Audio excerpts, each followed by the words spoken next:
Good morning student. आज की class में we will discuss some of the JEE Mains question discuss करेंगे from chapter unit and measurement.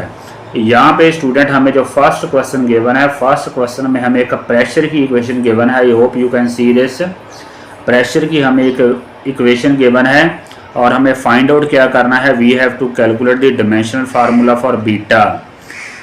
यहाँ पे given है कि जो के है वो बोल्ट्जमैन कांस्टेंट है और जो z है उसकी जो डायमेंशन है दैट इज एक्चुअली डिस्टेंस। तो we have to calculate dimensional formula for beta. तो यहाँ पे थोड़ा सा रिकॉल कर लेते हैं स्टूडेंट। ये जो हमारी टर्म एक्सपोनेंशियल में है, this term is actually dimensionless. तो ये डायमेंशनलेस है तो हमारे पास तो कंक्लूजन क्या है, हमारे पास ये जो हमारा अल्फा ओवर बीटा टर्म है उसकी जो डायमेंशन होगी प्रेशर के इक्वल होगी। तो यही मैंने फर्स्ट स्टेप लिखा है। देखिए alpha over beta that is equal to alpha over beta is equal to pressure. Pressure का डायमेंशन फार्मूला होता है ml-1 T⁻⁻²। थोड़ा सा इसको रीसेट करेंगे स्टूडेंट। तो यहाँ पे जो बीटा है वो ऊपर चला जाएगा और ये टर्म हमारी नीचे आ जाएगी। तो यहाँ से बीटा हमारा किसकी इक्वल आएगा, अल्फा ओवर ml-1 T⁻²। ये टर्म ऊपर जाके स्टूडेंट पावर हमारी पॉजिटिव चेंज हो जाएंगी। m की पावर हमारे पास -1 आ जाएगी, l की 1 और t की +2। तो बीटा हमारा किसके इक्वल है, अल्फा m-1 l T⁻²। तो कहने का मतलब ये है कि अगर हमें अल्फा का डायमेंशन फार्मूला पता चल जाए तो we can easily calculate the dimension formula for beta. अब स्टूडेंट देखते हैं कि अल्फा का डायमेंशन फार्मूला कैसे कैलकुलेट करना है। ये हमारी जो टर्म है एक्सपोनेंशियल के अंदर है, ये भी डायमेंशनलेस ही होती है। कहने का मतलब इसकी जो डायमेंशन है वो होगी m0, l0 और t0। यही नेक्स्ट स्टेप में मैंने लिखा है। देखिए alpha z over k theta is equal to m0, l0 और t0। दिस इज डायमेंशनलेस, जो टर्म हमारी एक्सपोनेंशियल के बीच है। यहाँ पे स्टूडेंट थोड़ा सा हमें रिकॉल करना पड़ेगा। यहाँ पे अगर हम थोड़ा सा क्रॉस मल्टीप्लाई करें तो अल्फा दैट किसके इक्वल आ जाएगा, के थीटा के इक्वल आ जाएगा, because m0, l0, t0 stands for 1। तो alpha that is equal to k theta. अब बोल्ट्जमैन कांस्टेंट की डायमेंशनल फार्मूला देख लेते हैं कैसे हमें फाइंड आउट करना है। यहाँ पे स्टूडेंट हमारे पास ये इक्वेशन होती है P over T is actually Boltzmann constant, P over T. यहाँ से पी हमारा किसके इक्वल आएगा, वो के टी की इक्वल आएगा, के टी। यहाँ पे टेम्परेचर को थीटा से नोट किया है, इसका मतलब के थीटा जो है हमारा पी के इक्वल आएगा। यही मैंने नेक्स्ट स्टेप में लिखा है। देखिए आई hope you can see here, जो पी है that is equal to k theta. तो आइए सॉल्व कर लेते हैं। z की जगह स्टूडेंट हम पुट करेंगे l, because z is a distance. तो के थीटा किसके इक्वल आ गया, पी के इक्वल। यहाँ पे स्टूडेंट प्रेशर का डायमेंशनल फार्मूला पुट कर देंगे, यहाँ पे वॉल्यूम का पुट करेंगे l3। थोड़ा सिंपलीफाई करेंगे, l से एक l हमारा कैंसिल भी होगा। तो अल्फा का डायमेंशनल फार्मूला हमारे पास आ जाएगा this dimensional formula ml-1 T⁻², l²। ये हमारे पास अल्फा का डायमेंशनल फार्मूला आ गया। अब स्टूडेंट ऊपर वाली इक्वेशन में पुट कर देते हैं, यही इक्वेशन जो मैंने आपको बोली थी, beta is equal to alpha. तो यहाँ पे मैंने अल्फा का डायमेंशनल फार्मूला पुट कर दिया है, अल्फा का डायमेंशनल फार्मूला, और ये हमारे पास ऑलरेडी था। थोड़ा सिंपलीफाई करेंगे तो बीटा का डायमेंशनल फार्मूला हमारे पास आ जाएगा l², और you can say m0, l² t0। This is the dimensional formula of beta. अब नेक्स्ट क्वेश्चन पे चलते हैं। नेक्स्ट क्वेश्चन पे स्टूडेंट क्या है कि हमें इलेक्ट्रिकल कंडक्टिविटी का डायमेंशनल फार्मूला बताना है। जो इलेक्ट्रिकल कंडक्टिविटी होती है that is actually reciprocal of resistivity. तो पहले हमें रेजिस्टिविटी का डायमेंशनल फार्मूला मालूम होना चाहिए, only then we can calculate the dimensional formula of conductivity. तो ये स्टूडेंट हमारे पास एक्सप्रेशन होता है R equal to ρl over A, R equal to ρl over A। यहाँ से हमारे पास जो रेजिस्टिविटी है किसके इक्वल आ जाएगी, RA ओवर L। R तो ऐसा ही है, A की जगह l² लिख लेंगे, L एक L कैंसिल हो जाएगा, तो रो किसके इक्वल आएगी, RL के इक्वल। तो this will be the dimensional formula of resistivity. अभी हमें यहाँ पे रेजिस्टेंस का डायमेंशनल फार्मूला भी पुट करना है। तो ये हमारे पास अगर आ गया तो we can find out the dimensional formula of electrical conductivity.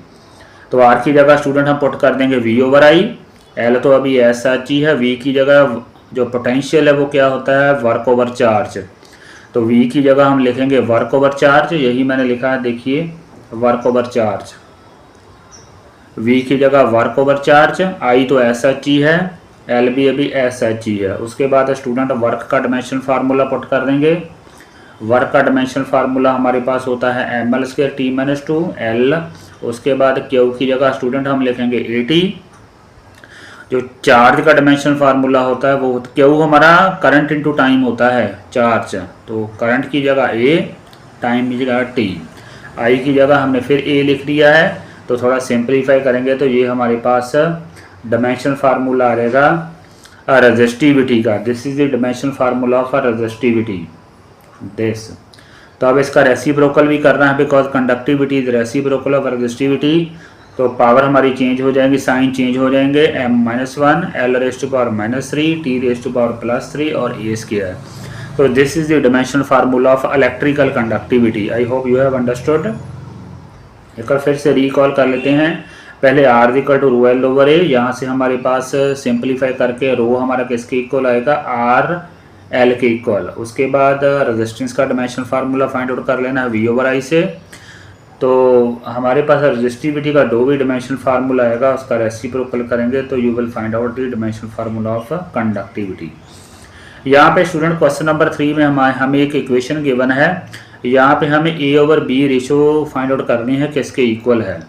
तो यहाँ पे स्टूडेंट थोड़ा रिकॉल करें, ये हमारी जो टर्म है ए ओवर वी स्क्वायर, इसका जो डायमेंशन है वो सेम ही होगी जो प्रेशर की है, तो A over V square is equal to P. यहाँ से ए हमारा किसके इक्वल आएगा, क्रॉस मल्टीप्लाई करके किसके इक्वल आएगा, पी वी स्क्वायर के इक्वल। उसके बाद सिमिलरली स्टूडेंट हमारे पास जो बी है उसकी डायमेंशन भी हमारे पास, बी की डायमेंशन हमारे पास होगी वॉल्यूम वाली ही होगी। Here we stand for volume, यहाँ पे बी की डायमेंशन भी वॉल्यूम वाली ही होगी। तो बी हमारा वी के इक्वल है। तो अब ए ओवर बी फाइंड आउट कर लेते हैं। ए ओवर बी किसके इक्वल आएगा, ए की जगह पी वी स्क्वायर पुट कर देंगे और बी की जगह वी से वी कैंसिल पी वी। इसका मतलब जो ए ओवर बी है that is actually having the dimension of pressure and volume, product of pressure and volume. तो प्रेशर का डायमेंशन फार्मूला पुट कर देते हैं और यहाँ वॉल्यूम का, तो we can find out the dimension formula of A over B which is coming here M L square T minus two. अब नेक्स्ट क्वेश्चन पे चलते हैं, क्वेश्चन नंबर 4 पे। क्वेश्चन नंबर 4 में स्टूडेंट हमारे पास है एक इक्वेशन गिवन है x is equal to A sine T, B cos square T, C T square plus D. हमें फाइंड आउट करनी है A B C over D की डायमेंशन फाइंड आउट करनी है। यहाँ पे स्टूडेंट अगर हम ध्यान से देखें, ये जो ट्रिग्नोमेट्रिक फंक्शन होते हैं ये तो होते हैं हमारे dimensionless. Trigonometric function, this function is dimensionless, similarly this is dimensionless. तो इसका मतलब ए की डायमेंशन हमारी एक्स वाली ही होगी, तो ए हमारा किसके इक्वल आएगा, ए हमारा आ गया एल के equal. Similarly cos square T भी डायमेंशनलेस है, तो बी भी हमारा एल के इक्वल आ गया है। सिमिलरली स्टूडेंट हमारा जो लास्ट में डी है वो भी सिंगल टर्म है, डी की डायमेंशन भी लेंथ वाली ही होगी, D is also equal to L है। और उसके बाद बात करें सी टी स्क्वायर टर्म है, ये जो टर्म है सी टी स्क्वायर, इसकी डायमेंशन भी एल के इक्वल होनी चाहिए, यही मैंने लिखा है, देखिए C T square should be equal to L, C T square should be equal to L. यहाँ से सी हमारा किसकी इक्वल आ जाएगा, एल टी माइनस टू। तो हमारे पास ए एल हो गया, B L D L C L T minus two. अब student A B C over D की डायमेंशन फाइंड आउट कर लेते हैं। A B C over D की वैल्यू पुट करेंगे तो हमारे पास आएगा L square T raise to power minus two. This is the dimension formula of term A B C over D. आइए नेक्स्ट चलते हैं। नेक्स्ट स्टूडेंट हमें गिवन है एक क्वांटिटी गिवन है z जो कि है A square B T raise to power 2/3 C root D cube. हमें ए बी सी डी में परसेंटेज एरर गिवन है और हमें z में परसेंटेज एरर कैलकुलेट करना है। यहाँ पे स्टूडेंट कैसे करेंगे, z में परसेंटेज एरर कैसे कैलकुलेट करेंगे, we will write percentage error in P A stands for percentage error in A. Percentage error in A साथ में जो उसकी पावर है वो मल्टीप्लाई हो जाएगी 2। सिमिलरली उसके बाद लिखेंगे प्लस, ऑल टर्म्स प्लस में ही आएंगी परसेंटेज एरर में, प्लीज रिकॉल। या ए है परसेंटेज एरर इन बी, साथ में इसकी पावर आ जाएगी 2/3। सिमिलरली परसेंटेज एरर इन सी, साथ में इसकी पावर आएगी, रूट का मतलब है 1/2। सिमिलरली परसेंटेज एरर इन डी, साथ में इसकी पावर आएगी 3। तो यहाँ पे हम पुट कर देंगे। परसेंटेज एरर हमें कितना गिवन है, ए में गिवन है 2, बी में गिवन है 3/2, सी में गिवन है 4, डी में गिवन है 5/2। 2.5 मीन्स 5/2। थोड़ा सिंप्लीफाई करेंगे तो हमारे पास Z में परसेंटेज एरर आ रहेगा 14.5%। आइए नेक्स्ट क्वेश्चन पे चलते हैं। क्वेश्चन नंबर 6 में स्टूडेंट हमें गिवन है एक वायर की, सिलेंड्रिकल वायर की मास गिवन है, सिमिलरली लेंथ गिवन है, रेडियस गिवन है, हमें डेंसिटी में परसेंटेज एरर कैलकुलेट करना है। तो डेंसिटी स्टूडेंट हमारे पास होती है mass over volume. Density is actually equal to mass over volume. Volume की जगह हम लिखेंगे सिलेंड्रिकल वायर का A/L, ए की जगह लिखेंगे πr², ए की जगह लिखेंगे πr²L। अब स्टूडेंट डी में परसेंटेज एरर निकालना है तो कैसे आएगा, जितना एम में परसेंटेज एरर है, उसके बाद जितना आर में है, उसके बाद जितना एल में है, साथ में पावर जो है वो कोफिशिएंट बन जाएगी। जैसे r² है तो यहाँ पे हमारे पास 2 भी आएगा। जस्ट वैल्यू सब्स्टिट्यूट कर देनी है। pm की जगह लिखेंगे डेल्टा m/m, सिमिलरली 2 ऐसा टी रहेगा। रेडियस की जगह लिखेंगे डेल्टा r/r, डेल्टा r/r, यहाँ लिखेंगे डेल्टा L/L। 100 कॉमन ले लेंगे हम, वैसे तो सभी टर्म के साथ 100 आएगा, यह हमने कॉमन ले लिया है। जस्ट सब्स्टिट्यूट दी वैल्यू। तो डेल्टा m की वैल्यू अगर हम ऊपर देखें, this is actually delta m। ये मैं थोड़ा सा आपको रिकॉल करवा दूं। ये हमारे पास है डेल्टा m, ये है m, ये है डेल्टा l, ये है l, this is delta r, this is l। यही वैल्यू हमें वहाँ पे सब्स्टिट्यूट कर देनी इस इक्वेशन में। तो we can find out the percentage error in density, जो कि 4% आ रही है। अब चलते हैं नेक्स्ट क्वेश्चन पे। सिमिलर क्वेश्चन है, मास हमें गिवन है, रेडियस, लेंथ, हमें डेंसिटी में परसेंटेज एरर कैलकुलेट करनी है। Again density will be equal to m/πr²L। तो अगेन सेम ही आएगा हमारे पास, कितना आएगा pm plus pr plus pl, pr के साथ रेडियस का वो भी आ जाएगा, जो पावर है वो 2 में आ जाएगी। सिमिलर मेथड से स्टूडेंट हमने सब्स्टिट्यूट कर देना है। We can find out the percentage error density. आगे चलते हैं, नेक्स्ट क्वेश्चन पे चलते हैं।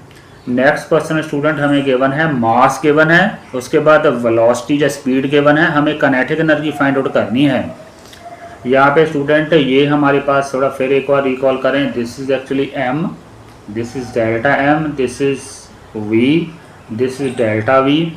तो पहले तो simple kinetic energy find out कर लेते हैं, 1/2 mv²। यहाँ m की वैल्यू हम ये वाली सब्स्टिट्यूट करेंगे 5, और उसके बाद v की वैल्यू 20 सब्स्टिट्यूट करेंगे। 20 का स्क्वायर 400 आ जाएगा। सॉल्व करेंगे तो काइनेटिक एनर्जी हमारी आ गई 1000 जूल।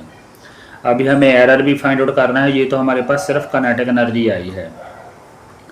तो काइनेटिक एनर्जी में परसेंटेज एरर कितना आएगा स्टूडेंट, जितना m में परसेंटेज एरर है, देखिए जितना m में परसेंटेज एरर है और जितना स्पीड में है, साथ में ये पावर आ जाएगी। तो सेम ऑन पैरेलल लाइन जैसे हमने पहले डिस्कस किया, pm की जगह डेल्टा m/m और pv की जगह डेल्टा v/v। जस्ट सब्स्टिट्यूट दी वैल्यू, हमारे पास डेल्टा k की वैल्यू आ जाएगी विच इज़ कमिंग हियर 14%। तो हमारी काइनेटिक एनर्जी पहले कितनी आई थी 1000 में 14% ऐड हो जाएगा। तो this will be kinetic energy 1000 plus 14%। अगर हमने एग्जैक्ट सॉल्व करना है तो 14% किसका है, 1000 का है। 14% है किसका, 1000 का है। देखिए यहाँ भी हम सिंप्लीफाई फर्दर भी कर सकते हैं। तो ये सॉल्व करके आएगा kinetic energy is equal to 1000 plus 140 joule. आइए नेक्स्ट क्वेश्चन सॉल्व करते हैं। यहाँ पे स्टूडेंट हमें वोल्टेज गिवन है, करंट गिवन है, हमें रेजिस्टेंस में परसेंटेज एरर कैलकुलेट करना है। तो हमें मालूम है स्टूडेंट जो रिलेशन होता है R इक्वल टू V/I होता है, R इक्वल टू V/I। तो R इक्वल टू V/I है तो परसेंटेज एरर रेजिस्टेंस में कितना होगा, जितना वोल्टेज में है, जितना वोल्टेज में है, और सिमिलरली जितना हमारा करंट में है। तो जस्ट ये हमारे पास फिर रिकॉल कर लेते हैं, this is actually delta V, this is V, this is I and this is delta I. Just substituting these values we can find out the percentage error in a resistance which is coming here 5%.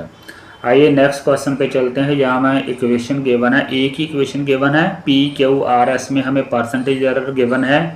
हमें ए में percentage error calculate करना है। ए में percentage error student होगा कितना, जितना P में है, जितना क्यू में है, जितना आर में है, जितना एस में है, सभी को ऐड करना है। और पावर जो है हमारी वो कोफिशिएंट में आ जाएगी। जैसे ये 3 है वो 3 बन जाएगी, यहाँ 2 कोफिशिएंट में आ जाएगा, यहाँ रूट 1/2 आ जाएगा, एस की तो 1 ही है। तो यहाँ पे हमें जस्ट वैल्यू सब्स्टिट्यूट करके we can find out the percentage error in A.